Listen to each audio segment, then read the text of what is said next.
My name is Jamie Piles. I joined Samaritan in December of 1996.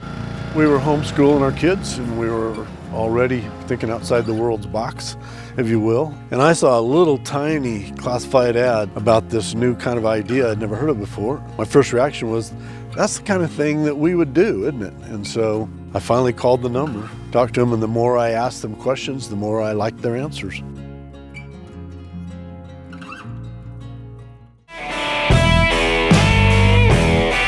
It's been a good week. Hey, y'all, welcome to Cross Politic on the Fight Laugh Feast Network. Pastor Toby Chuck Knox. I'm the water boy. Beer and Psalms. We missed that. We did. We need to get back to beer and Psalms, but Yep. I'm telling you guys. Something's different about you. Texas. I can't tell what it is. Something's different. People from Texas. You've been tanning in Texas. I'm just saying people from Texas are moving and shaking. What? We got a guest coming on. Right? Who's from the Promised Land. Oh, really? Yeah. Is that what's going on He's here? from the Promised Land. Oh, yeah. my He goodness. saved that. He didn't tell us that before the show. He didn't say that. I didn't. Hee-haw! No. All right. Deep in the heart of Texas. Yes. All right. Samaritan Ministries is a community of Christians who pay one another's medical bills. It's brilliant, just for its simplicity. Mm-hmm. Here's how it works. When a medical need arises, you choose the provider that's best for you, right for you. You have a say in the treatment you receive. If you like your doctor, you can keep it. Whoa, I've heard that before. That's not in the app. Now, here's the deal. No, stop it. I'll turn your mic off. Even if it's a non-conventional approach, do what you believe is best for your family, then your medical bills are shared with fellow members of Samaritan Ministries. Your need is covered in prayer, and it's affordable, and you can join anytime, even today. So learn more today at samaritanministries.org/crosspolitic. That's samaritanministries.org/crosspolitic. We're really grateful to have with us, apparently, a Texan. Apparently. Mm-hmm. Mark Meckler is an American political activist, attorney, business executive. Meckler was a co-founder of the Tea Party Patriots before resigning from the organization in 2012. From February through May 2021, Meckler served as the interim CEO of a social media platform, Parler. Oh, that's probably how the Kanye deal fell apart. It's like, Mark. I want to know about that. I want to know. He currently serves as president of Citizens for Self-Governance and Convention of States Action, and is an active proponent of a convention to propose amendments to the United States Constitution. Mark, thanks for joining us on Cross Politic. Hey, it's great to be with you guys. Thanks for having me. Absolutely. So before we get to the Convention of States, how did you go from co-founding the Tea Party Patriots to Parler to starting the Convention of States? How do you do that? I'm here for this tea. Yeah, well, so it was actually Tea Party Patriots to Convention of States, and in the interim, somewhere in the middle of there, Parler come under attack, get shut down by the evil, what I would call the evil tech media cabal. And a friend of mine was one of the founders of Parler, one of the people who put the money behind Parler. And I just texted her one day and said, do you need help? I watched that thing implode. Wow. I had built a lot of platforms. I have a tech background. I thought that maybe I could help her fix it. And so I came in and I was in there in the interim, helped them get re-platformed, rebuilt their technology stack, got everything in place so that they could be back on the App Store. And then once that was done, I just went back to my day job at Convention of States. Okay. Well, that's easy. I want to do a different show all of a sudden. This is what I did. I want to do a different show all of a sudden. You want to talk about Parler? I want to talk about platforms, social media. You're building well, we tech. Can get there. Actually, okay. Through some all right. Let's see. Yeah. All right. So talk to us about Convention of States. Yeah. What is it that you're doing there? Quickly before Knox tries to get us off derails us.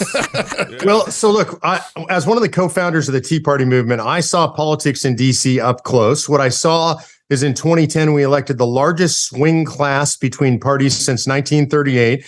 I was pretty sure everything was going to change. I was there on Capitol Hill, and I watched them one by one get eaten by the swamp. Some took 5 minutes, 5 days, 5 months. Wow. The vast majority of them got sucked up and eaten alive by the swamp. And I thought, if electing people isn't how we fix the government, then what do you do? And so I kind of went back home, tried to figure it out. I had a very good friend come to me. His name is Mike Ferris. A lot of your listeners will know him, viewers will know him. He's the founder of the homeschool movement in America. Right. And he just said, Mark, you're on the wrong path. You think we have a personnel problem in DC. We don't. We have a structure problem. And over the last 120 or so. We've broken the structure of governance in DC. It doesn't matter who you send. It's not going to work unless we fix the structure. And he pointed out to me that Article 5 of the United States Constitution contains the ways that we can amend the Constitution. The first part of it says that Congress can propose amendments, and the second part says that the states can. And we've never done it. They can call for that convention. They can propose amendments, and then those amendments still part strategy. We can talk about amendments to impose term limits, not just Congress, but on the deep state, staffers and bureaucrats. We can talk about fiscal restraints on DC, and we can talk, and I think this is most important, about scope and power limitations on DC. In other words, telling them, no, you can't be involved in energy or education or healthcare or the EPA, all the stuff they were never supposed to do. So that's the basic structure of what we're doing. Convention of States Action has over 5 million people involved in the movement now. It takes 34 states to call a convention. So far now, roughly 20 states have done it. I say roughly, there's going to be litigation in one state around it, but 20 states have called for that convention, 14 to go. Guys, can you throw up that map while we're talking to Mark? I have actually a map that's color-coded that shows which states have passed. Oh, look at that. They've passed it. So Article 5, it says that Congress can propose amendments to the Constitution, but it also says this 2/3 of the states can propose amendments to the Constitution. So obviously he's pushing the state side thing. Right. And that's Congress. that gets us to 36. That's what the number was, 36? 34 to call. Okay. And then once that convention decides on some amendments they want to suggest, it takes 38 states to ratify an amendment. Got it. So what are the issues that because I got all sorts of concerns on what people would call a runaway convention. Right. You know, you call a convention and then all of a sudden the liberals get Second Amendment undone. Right. You know, mandate marijuana in all the states. You know, mandate you killing think babies. the liberals will hijack this? I know. Yeah. Wow. Yeah. I think the conservatives would. Okay. That's what I was worried about. So what issues are you defining things for each state to pass? What issues are you defining? What is this convention of states supposed to be about if it ever comes into play? Right. So each state has to pass the exact same resolution or you don't get to convention. There have actually been over 400 applications for conventions in American history. We've just never gotten to the threshold of 2/3 of the states saying that they want to get together to talk about the same thing. So in this case, all the states passing the same resolutions, and the resolution calls for a discussion of 3 subject matter areas. So number 1 is anything that would impose term limits. And that's just term limits on Congress. It actually specifically says term limits on members of Congress and federal officials. And that's really important to me because limiting members of Congress and not limiting staffers or bureaucrats or things like that, I think that creates more problems. I think if you're going to do it, you got to lock the whole thing down and you got to rotate all kinds of people through. I call it the Fauci Amendment because a guy like Fauci should never be, they're too insular. So we need a way to throw those people out. So that's number 1. Number 2 is anything that would propose fiscal restraints on the federal government. Look, if you poll, about 85% of Americans say we need term limits. About 85% of Americans say we need a balanced budget of some form. Those numbers have been consistent for over 30 years as polled. And DC will never do those things. There's no benefit if you're a Washingtonian, if you work in DC, if you make your money in DC, why would you want to balance the budget? Yeah. When your power comes from spending the money, your money comes from spending the money. So if we're going to do what the American people want, the only way we're going to do that is we're going to impose it on them. And so you can impose a balanced budget amendment, tax caps, spending caps. Yep. Here's a wild idea. How about we make them just use generally accepted accounting principles? You know, this is a true story. I was at the OMB, the Office of Management and Budget, during the Tea Party days, sitting at a table with a bunch of senior guys there. And I asked them a question. I said, I know you guys don't use generally accepted accounting principles. What principles do you have? And it comes out as a joke. They didn't mean it as a joke. They said, we don't have any principles. And I knew that was true fundamentally, but the reality is there is no guidance for how they do their accounting. So they can just say, hey, we're not going to count that. We're going to push off counting this. You know, for example, there's at least $150 trillion of off-book liabilities that are future things the government's committed to. That's not on the balance sheet for the United States of America. Wait, what? You know, so they'll tell you that they're $34 trillion in debt. The truth is they're closer to about $180 trillion in debt. They just don't count that money. Now, if any publicly traded corporation did that, the executives would go to jail. Right. No exaggeration. They would be in jail. Yeah, absolutely. We've got to change the way we account so that the American people understand the truth. And then the last subject matter area says we can talk about anything that would impose scope, power, or jurisdictional limits on the federal government. Okay. To me, this is the most important thing because I'm a federalist, and this government was set up as a federalist style of government. And that means that the federal government has only the power given to it by the states. There were 17 enumerated powers in the original Constitution. I argue, I don't know what the real number is, but it seems like they have 17 million powers today. And we need to shove them back in the constitutional box and take their power away. I'll give you some specific examples. You cannot find in the United States Constitution the authority for an EPA, an FDA, a USDA, virtually the panoply of federal agencies. That power is not granted in the Constitution. Yep. That was granted by the courts. And the only way is to call a convention and specifically propose amendments to take the power away. Wow. I want to go back a little bit ago. You said you thought we've had about 120 years, I think, of bad structure. Yeah. Could you do just sort of, I mean, I know this is like, this is a multi-volume book set. Like a Prager video for me who needs it. Yeah, like I can do that. Why 120 years and what are you looking back to and just sort of trace maybe, how we fell down the stairs? Sure. And it might even be 130 at this point. I've been doing this for 10 years. So I think it starts in the late 1800s with what's called the progressive farmers movement. And the progressive farmers movement is where progressivism, quote unquote, really starts in the United States. And it was an uprising of farmers against the elites. The elites at that point were the business classes in the big cities. And so they were pushing for stronger representation in the farmers. That ultimately reaches its pinnacle in the 1900s. Woodrow Wilson is the pinnacle president of the early progressive movement. 1913 is when we get the imposition of the Federal Reserve. I think this is an unconstitutional quasi-public, quasi-private agency that's not beholden to the United States government. I think it's bad. We don't have the power to audit it. We don't have any idea what goes on inside of it. So you get the Federal Reserve. You get the 16th Amendment in 1913, which is the federal income tax. Is something the founders did not believe in. That's right. Direct taxation of the citizen by the federal government. Right. And you get the 17th Amendment, which is the direct election of senators. Most people don't know senators originally were appointed by the state legislatures. Very healthy check and balance in the system because a senator's primary job prior to 1913 was to say no to the federal government. I mean, imagine a senator goes home to a state today and says, I'm very excited because we just voted for an unfunded mandate. The federal government's going to tell you what to do, and you have to pay for it, and you have to tax your people for it. So you'll get blamed for it, but you have no power over it. Yeah. Back before 1913, if he had voted for that, the states would have said, you're fired. And, Donald Trump's famous line, you're fired. But now, for a senator, the natural incentive is to accumulate power in Washington, D.C., and not in their state. And then there's one more thing structurally that happens in 1913 that most people forget about, they're not even aware of. There comes this fundamental question. We have 435 members of the House of Representatives. Most people, if they follow politics at all, know that number. Where's that number come from? Where do we get 435 representatives? Not in the Constitution.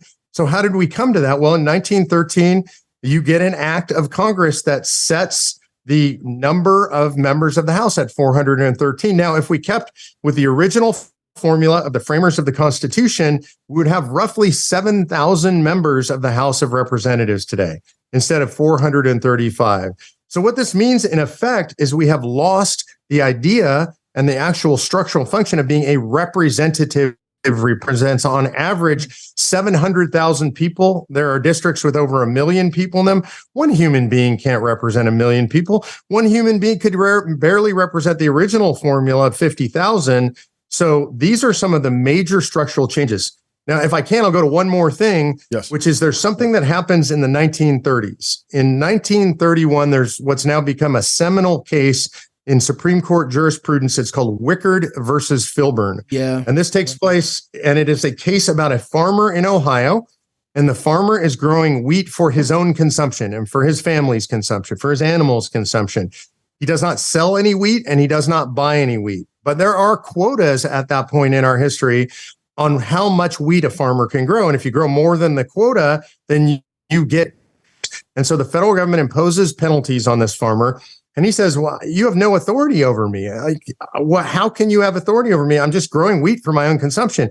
And they said, well, we have authority over you under the Interstate Commerce Clause. And the Interstate Commerce Clause says that the federal government can regulate interstate commerce. And he says, well, I'm not engaged in commerce. I didn't sell anything and I didn't buy anything. And the federal government's argument in that case is exactly.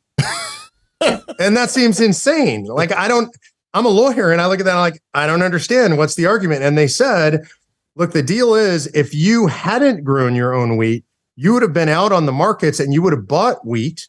So by growing your own wheat, you've now affected interstate commerce. And what that means in effect is doing nothing is doing something. And that means the federal government anything. And this is an insane decision in 1931. Yeah. There's a whole line of cases that span from 1931 to the Common Era.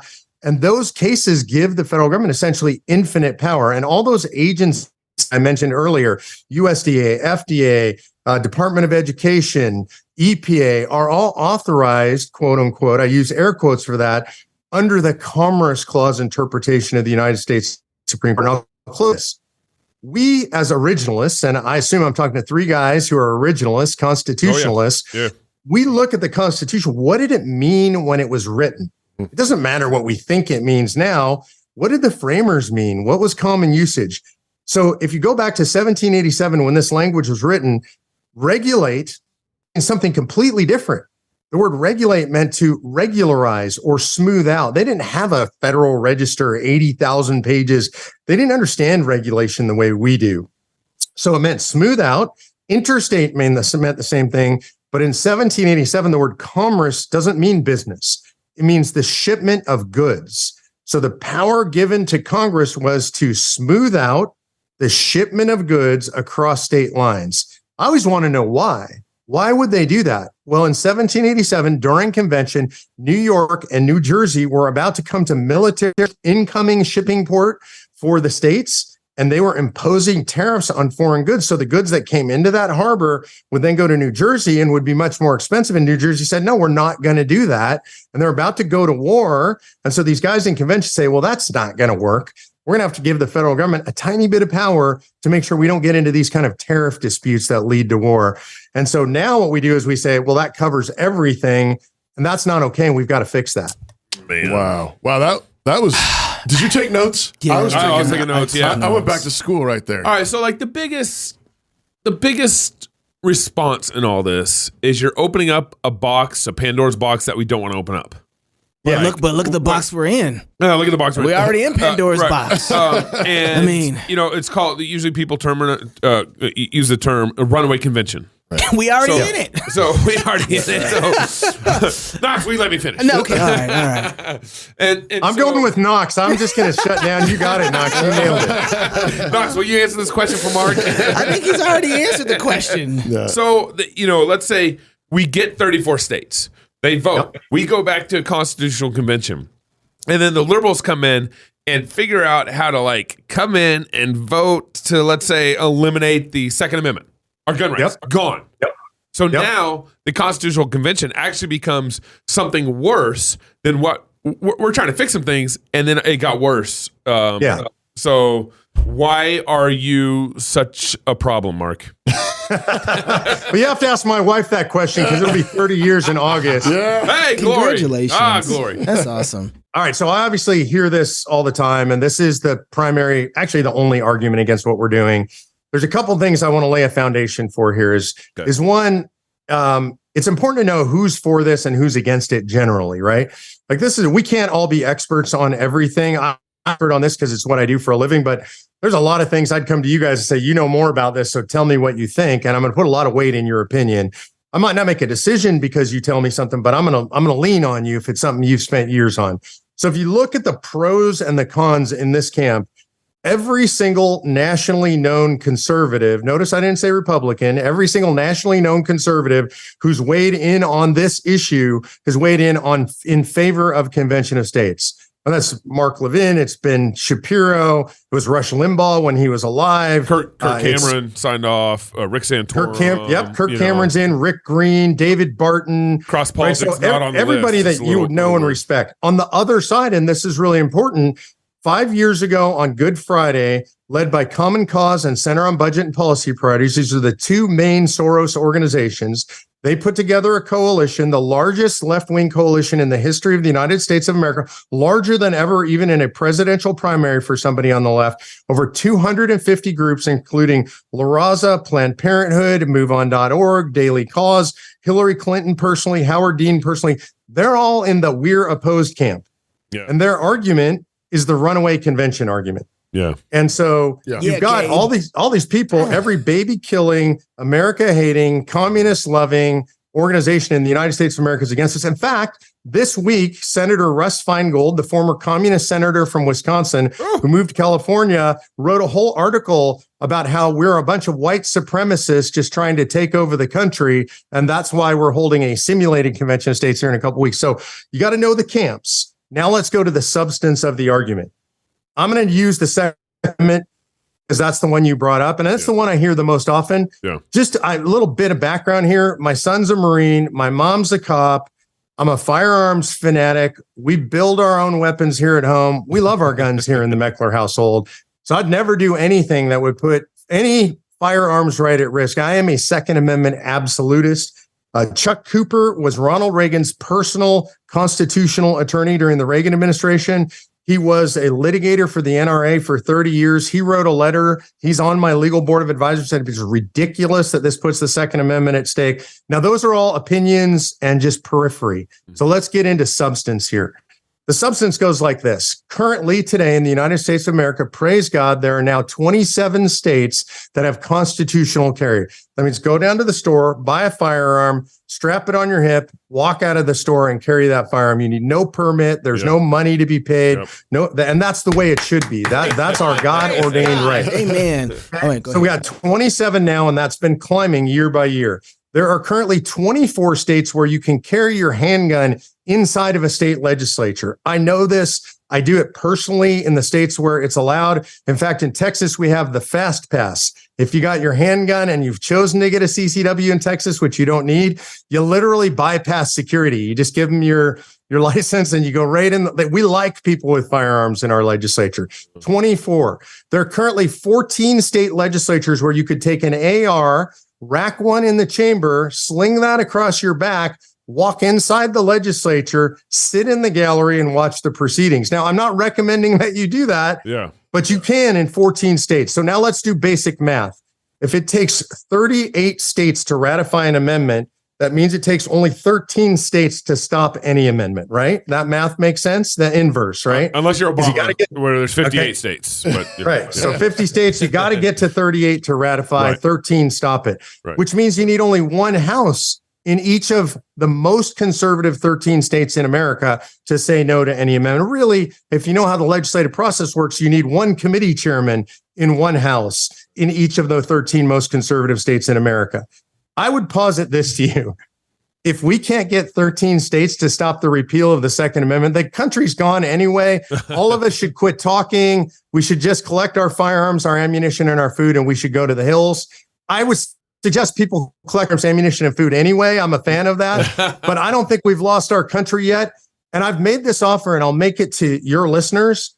If you believe that that could happen, then send me that amendment and your list of 38 states that will ratify it.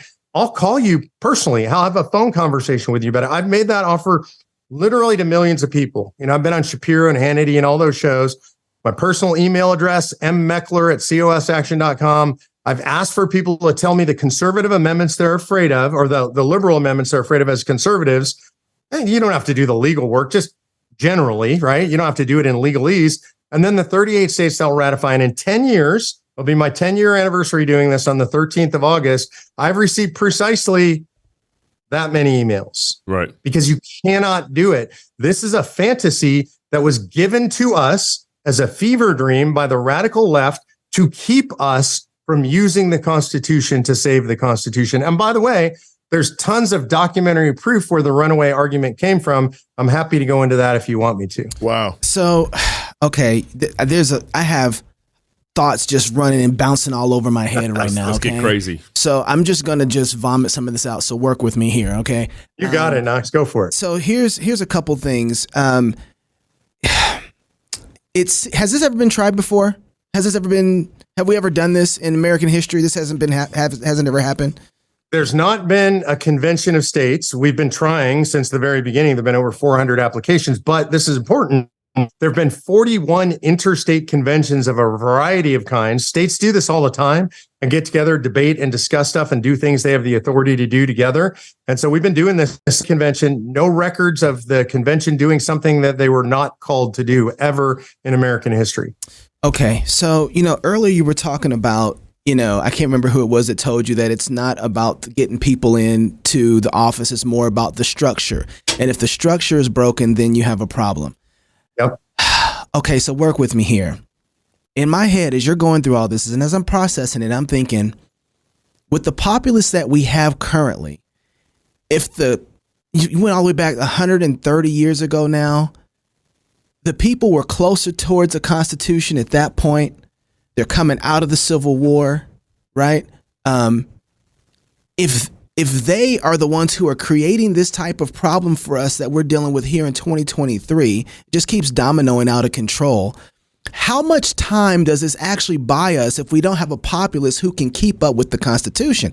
It seems to me now, if we were just to follow and agree and try and implement the Constitution as it's written, we wouldn't be where we're currently at.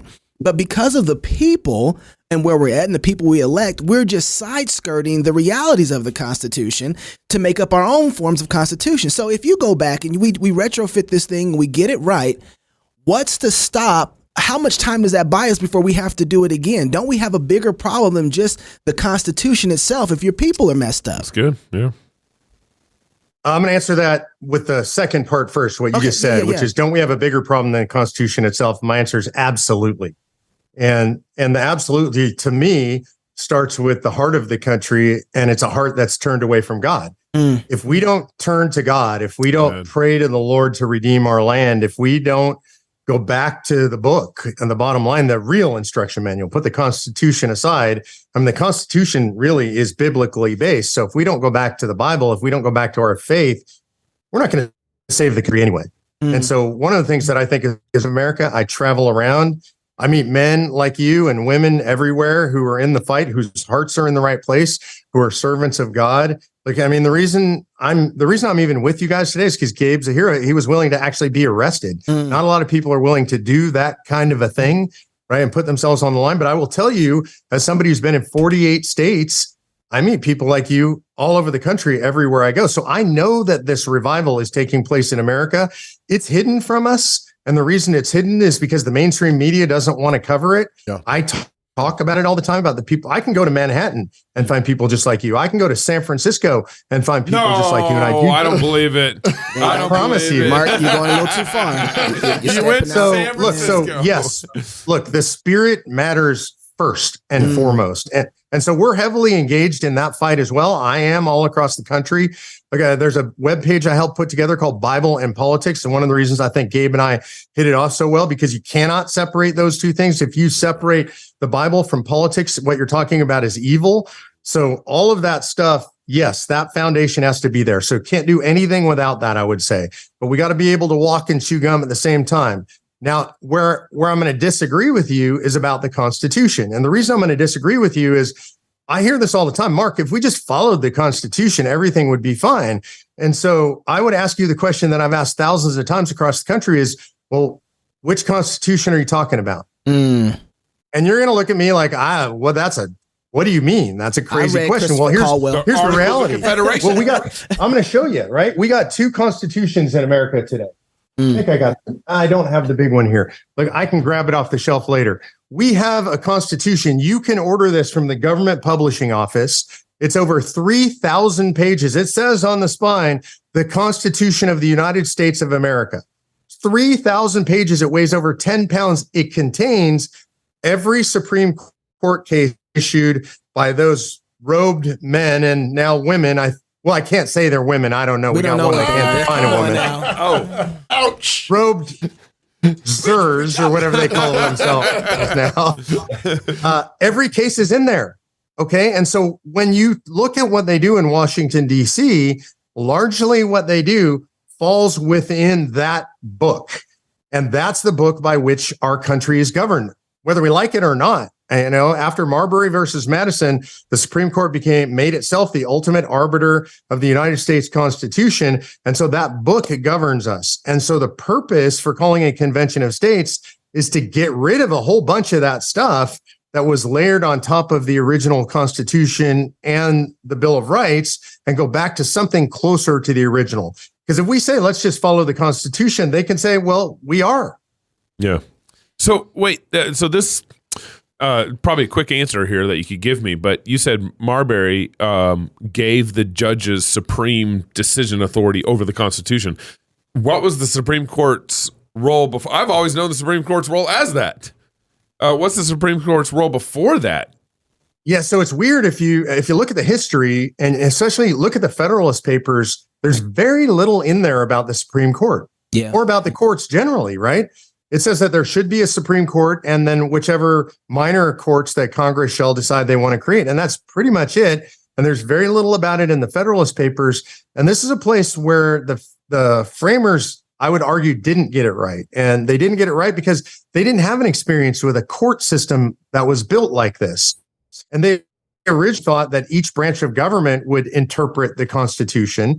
And so the Supreme Court, if you look, and maybe it was for disputes between states, like this is really important. The Supreme Court has a very important role in disputes between states. What if New York and New Jersey have a fight about pollution in the rivers or in the, in the ocean surrounding both of those states in their harbors? They've got to have a way to arbitrate those things. And so that's really primarily what the federal courts are about. Yeah. What's that? I was going to say that's called picking up arms in the states. There you go. Which is what they would have done back then, right? Yeah. And so they gave them the federal court. The idea of a Supreme Court was to do that.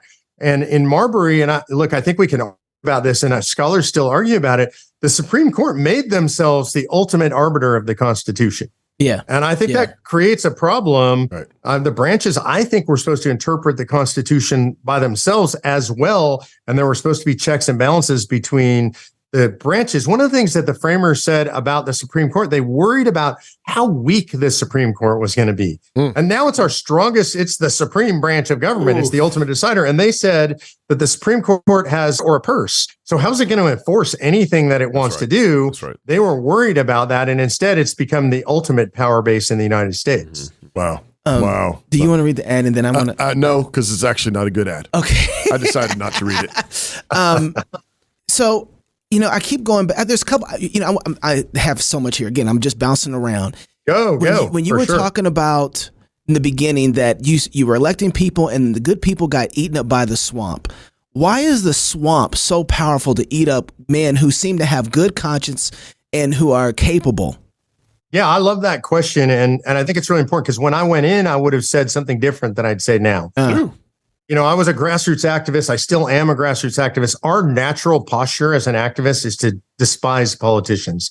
Like you just look at them, you're like, they're slimy. They don't have any hard values. I've learned over 15 years doing this. Now that's generally not true. I mean, there are people like that. They're bad people in church or wherever you go.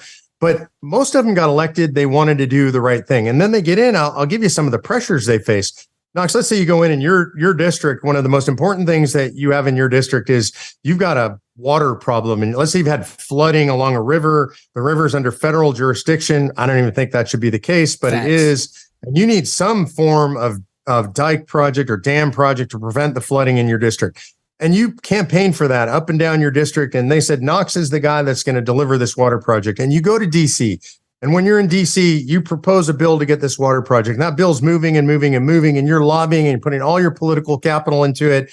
And right before it goes to the floor for a vote, some guy from Illinois says, Knox, what we're going to do is we're going to tack on $2 billion for the Obama president. No, I'm completely against that. Like, well, yeah, but if you want your water bill to pass, there's a whole bunch of us aren't going to vote for your water bill unless you vote for the Obama Wokeness Center. Wow. And now you're in a bad spot. Right. And let's say, I don't know what you should do in that spot. Let's say you vote for your water bill because this is what you promised your constituents. And now you go home, you know what you get? You don't get the thank you for the water bill. You get, hey man, Knox, he's a bad guy. He's not a real conservative. He voted for the Obama Wokeness Center. Yeah. And so these guys get put in an impossible situation. This is it. There's a constitutional fix for this. We call it a single subject amendment. Yep. You can't, leadership will say to you, Knox, if you don't play ball, buddy, if you don't play ball, you're not on any committees. You're going to have no influence. Congratulations, you got elected. You're going to get nothing done for your constituents. We realize you sacrificed mightily to be here. We don't really care about that. That's really sweet and all, but we don't care about that. You got to play ball with the leadership, or the stuff you promised your constituents doesn't get done. Oh, and by the way, in 2 years, we're going to, now the way it's built is stacked against regular people who go to DC who really just want to get good stuff done. Wow. Okay. Go ahead. No. Okay, so that was a great answer.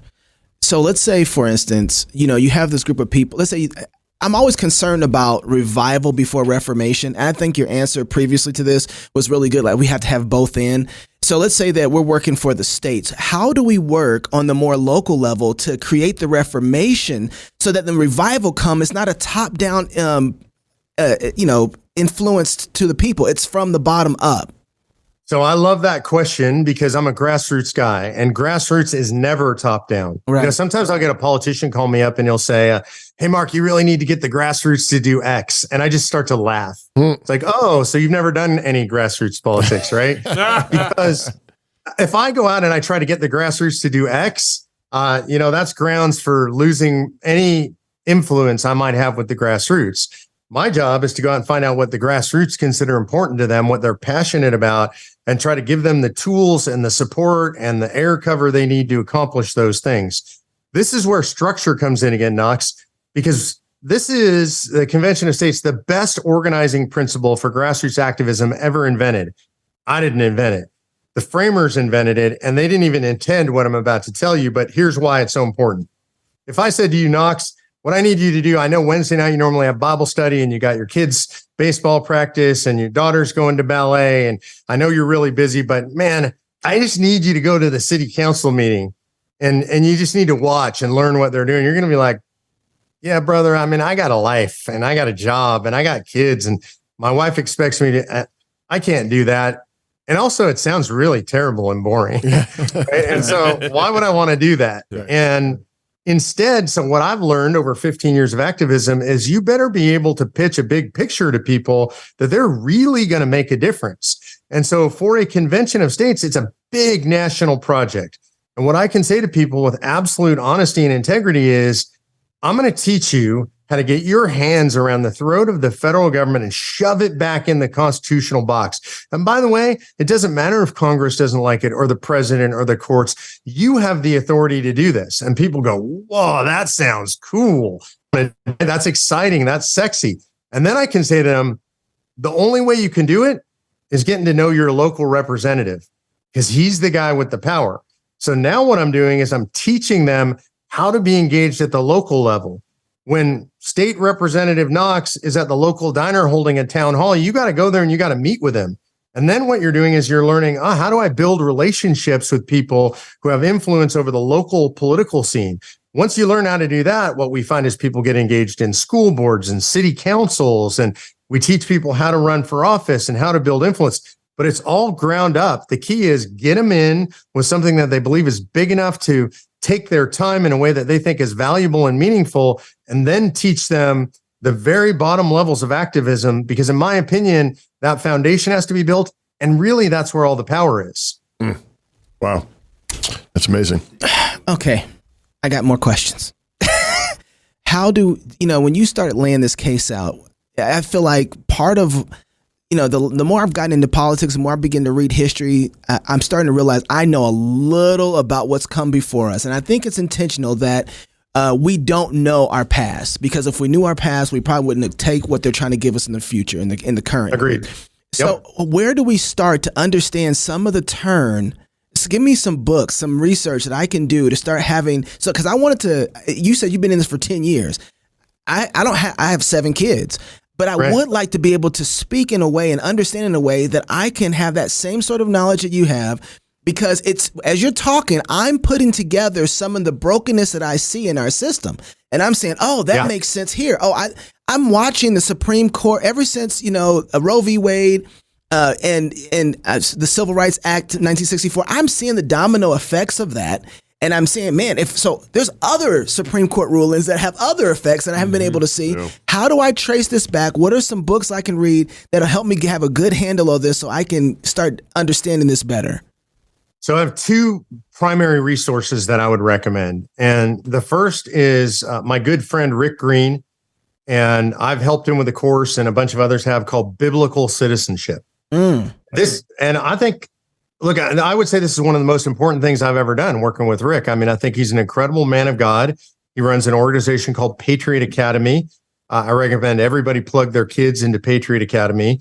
But Biblical Citizenship is an 8-week course that runs you through a lot of the stuff that I just talked about, and it runs you through all the way to how we got where we are. It runs you through where? I would say that part that's foundational. It runs you from where to where? Does it keep breaking up on you guys? Yeah, it did. I'm sorry. One more time. One more time for us. I'm getting a little of that too on my end. Okay, so what Biblical Citizenship does is it gives you the foundation, starting with, how did we get the Constitution? Like, why do we have the First Amendment? And what did it mean to the framers who wrote it and the people who debated it? So you get that, and then you get to, well, how do we get to the interpretation of the First Amendment we have today? Yeah. Like, what's the transition over time? So you get that whole span of history in 8 weeks. Of course, it's relatively cursory because it's 8 weeks, and it's usually an hour to 2 hours, one live. Rick Green teaches. There are other people, but there's a lot of great people come on and teach. Pastor Jack Hibbs is one of the featured speakers. MacArthur. There's a whole bunch of wonderful people that come on and speak. So you get that round. There's a key in that, Knox, to me, which how do we believe in Jesus Christ as our Lord and Savior and the Redeemer of the earth? How do we act as citizens? How are we to understand? And on any and all of that knowledge is David Barton's Wall Builders. Problem with going to wallbuilders.com is I usually go there and end up buying 5 books and trying to find the time to read all 5 books. Yeah. I would say if I had one book to recommend, it would be The Story of America. It just literally sets the whole foundation. I would say Story of America takes biblical citizenship and paints it in full. Yeah. It's something that you could read with your kids and study with your kids. It's just extraordinary. So there's that. And then now, if you're somebody who wants to do the deep dive and really get into it and do some really interesting history, my 2 favorite historians, one is a guy by the name of Bernard Bailyn, Bailyn. When Bailyn started looking at history, he realized we're looking at history through a backwards telescope, as I describe it. You look at what this historian wrote about, what that historian wrote about, what this historian, right? So it gets further and further away from you.